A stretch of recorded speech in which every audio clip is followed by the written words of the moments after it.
Estamos de volta no segundo bloco do Observatório Cultural, falando hoje sobre a Orquestra Sinfônica Jovem da Paraíba. E nesse segundo bloco eu começo conversando com o Emanuel Barros, ele que é trompetista e também arranjador da Jovem. Emanuel, eu queria fazer entender um pouquinho sobre essa função dupla. Trompetista é mais fácil a gente compreender, você toca o trompete. Mas o que é um arranjador de uma orquestra? O arranjador de uma orquestra é aquela pessoa responsável de trazer a composição de determinado artista para um campo sinfônico, né? Eu pego a canção, nesse caso específico, do Zé Ramalho, que é para uma banda bem reduzida, com guitarra, baixo e bateria, e amplio para uma orquestra sinfônica, né? Com todos os instrumentos, utilizando aqueles instrumentos que o maestro já citou aqui no nosso primeiro bloco, e faço essa mesclagem, né, dos timbres dos instrumentos com a música que ele compôs. E, então são funções, a função de arranjador acontece antes da execução, antes do ensaio, né? E do músico você vai estar ali presente no palco, tocando junto com a orquestra. Como é entender, né, e fazer parte desses dois lados da coisa, da preparação e da execução?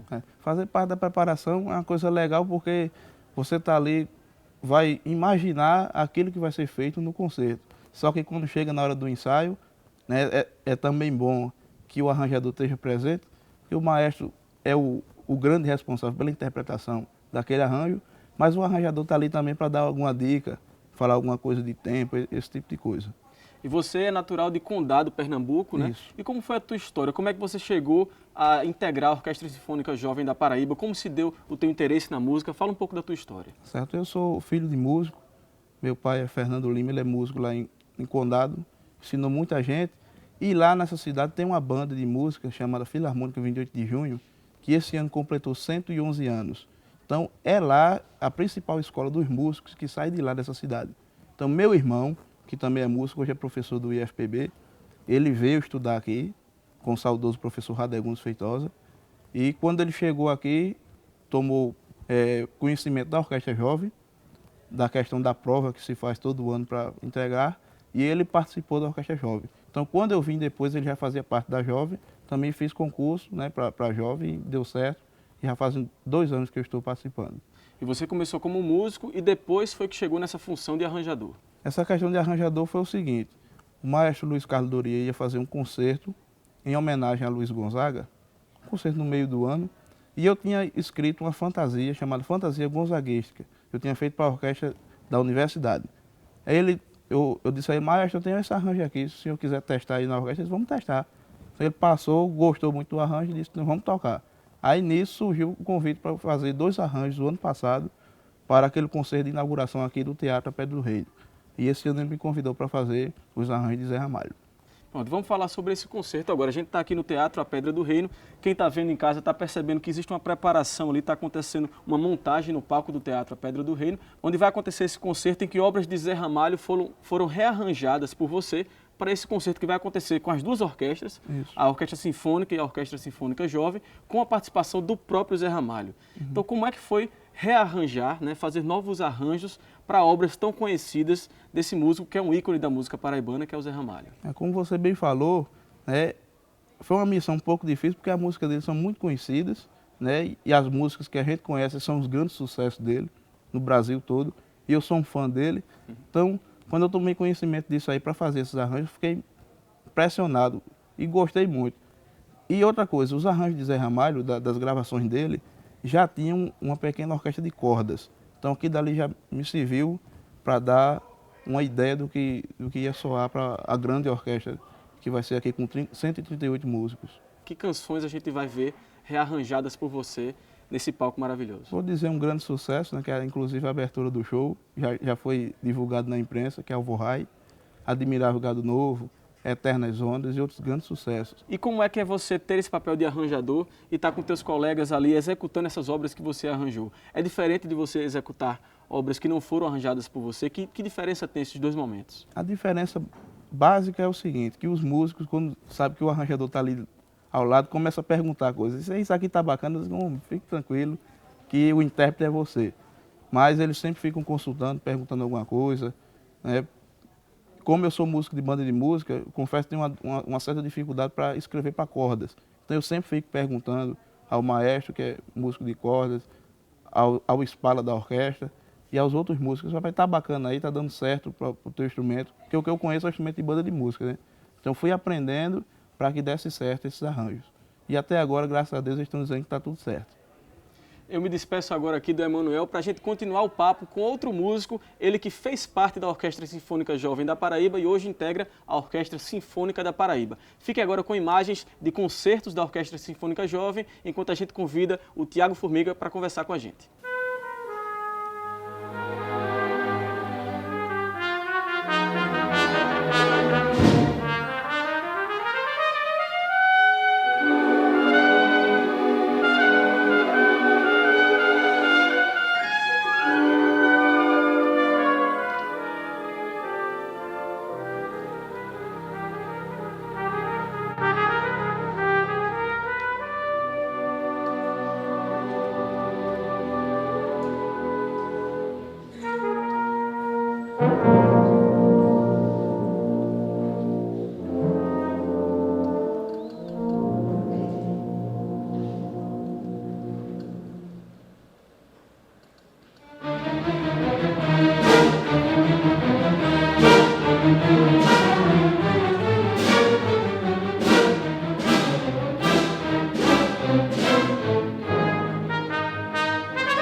E a gente continua esse segundo bloco falando agora com o Tiago Formiga, ele que é músico da Orquestra Sinfônica da Paraíba, mas antes integrou a Jovem também. A gente vai conhecer um pouco da história dele.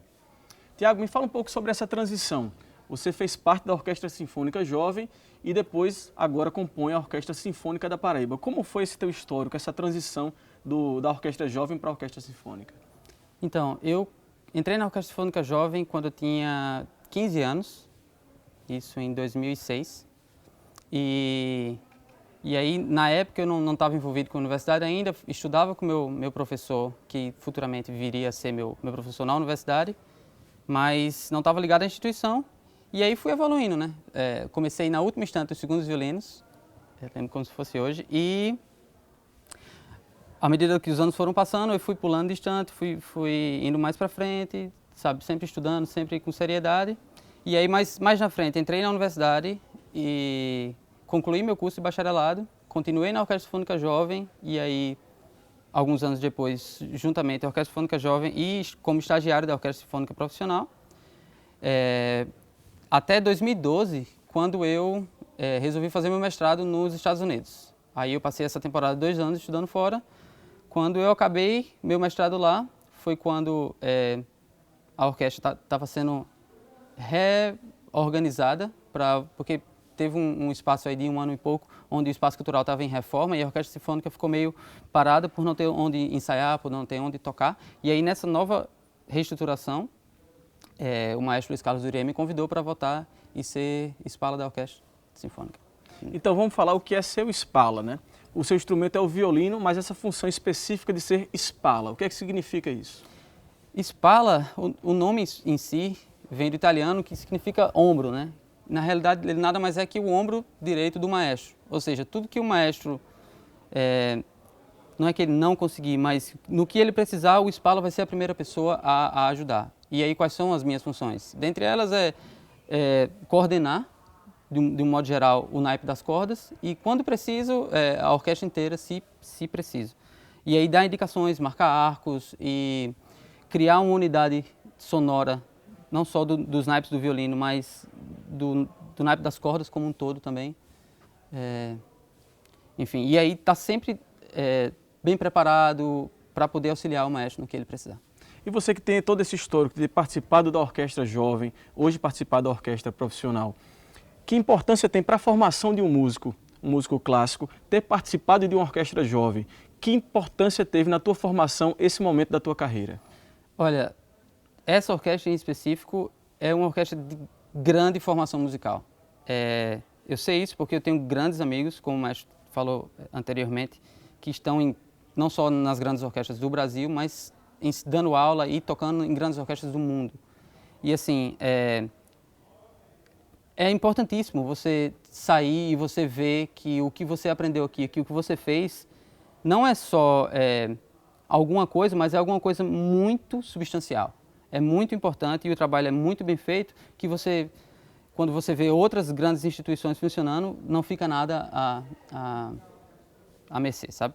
Então, o papel da Orquestra Sinfônica Jovem é extremamente importante para a formação de todos os músicos, quanto foi na minha, e ver que tudo que eu aprendi pôde ter sido colocado em prática, não só aqui como no exterior, é simplesmente incrível.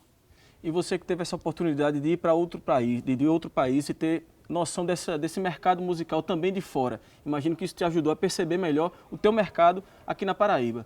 Então, como a Paraíba está hoje em termos de valorização do músico como profissional, como a Orquestra Sinfônica Jovem e a profissional está em termos estruturais, em termos de qualidade dos músicos que a compõem? O que é que você pensa sobre esse mercado musical para um músico clássico na Paraíba hoje? Olha, essa é uma pergunta muito singela, assim. Tem que ter muito cuidado quando a gente pensa em música clássica, porque assim, a qualidade musical que a gente tem no nosso estado é invejável por todos os outros estados do país. Onde quer que o músico paraibano vá, ele vai ser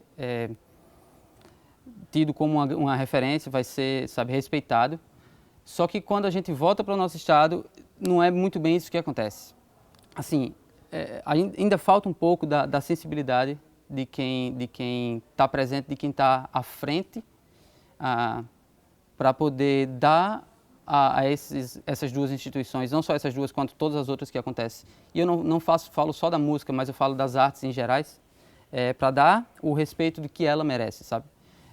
A gente ainda vive um pouquinho fazendo tudo com a garra, porque, querendo ou não, a gente quer que isso funcione, e a gente tem pessoas à frente que também querem, mas ainda falta um pouco, sabe? Então, por agora, eu diria que a gente está numa situação delicada onde a gente precisa dar um passo à frente, mas precisa que o degrau esteja lá para nos apoiar, sabe? Então, é isso aí. E em termos da rotina de um músico, né? O maestro falou da rotina da orquestra, dos ensaios, das execuções, mas imagino que existe uma rotina do indivíduo, do músico também, que está lá estudando o seu instrumento. Então fala um pouquinho da tua relação com o teu instrumento, que é o violino, das horas de exercício, de preparação, fala um pouco da rotina do músico. Então, eu vou falar especificamente para ingressar na orquestra sinfônica, você tem que ter muita experiência e muito estudo com o seu instrumento individual. Não necessariamente com a orquestra sinfônica, no caso da Orquestra Sinfônica Jovem, que você não precisa ter experiência. Mas o seu convívio com o instrumento já precisa ser bem aprofundado.